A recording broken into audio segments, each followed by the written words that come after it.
আপনাদের এই নিউজটি জানা খুব দরকারি। নিউ টাউনে পূর্ব ভারতের সর্ববৃহৎ হসপিটাল নারায়ণা হেলথ সিটির ভিত্তিপ্রস্তর স্থাপন করা হয়েছে।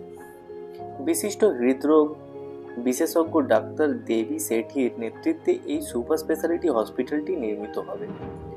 প্রথম পর্যায়ে 500 শয্যা এবং দ্বিতীয় পর্যায়ে 600 শয্যা নিয়ে মোট 1100 শয্যার এই হসপিটালটি ক্যান্সার, হৃদরোগ এবং অঙ্গ প্রতিস্থাপন সহ বিভিন্ন চিকিৎসা সেবা প্রদান করবে। প্রকল্পটির মোট বিনিয়োগ মূল্য প্রায় 1500 কোটি টাকা এবং এটি সম্পূর্ণ হলে প্রায় 10,000 কর্মসংস্থানের সুযোগ সৃষ্টি হবে। বিশ্ববঙ্গ বাণিজ্য সম্মেলনে মুখ্যমন্ত্রী মমতা বন্দ্যোপাধ্যায়ের সঙ্গে আলোচনার পর রাজ্য সরকার নিউ টাউনে বিশ্ব বাংলা কনভেনশন সেন্টারের কাছে 7.2 একর জমি বরাদ্দ করেছে। নারায়ণা হৃদয়ালয়কে ডাক্তার শেঠি আশা প্রকাশ করেছেন যে আগামী 6 মাসের মধ্যে নির্মাণ কাজ শুরু হবে এবং 2 বছরের মধ্যে প্রথম পর্যায়ের কাজ সম্পূর্ণ হবে।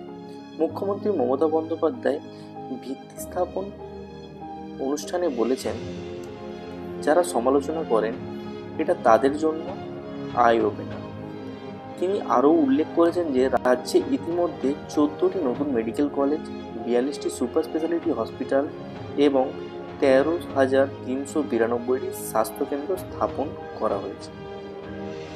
এই হাসপাতালটি নির্মিত হলে পূর্ব ভারতের মানুষের জন্য উন্নত মানের চিকিৎসা সেবা সহজলভ্য হবে এবং রাজ্যের স্বাস্থ্য পরিকাঠামো আরও মজবুত হবে। তো এই ভিডিওটি যদি আপনাদের ভালো লাগছে তাহলে দয়া করে লাইক করে আমার চ্যানেলটিকেও এস্টাবলিশ করে যাবেন।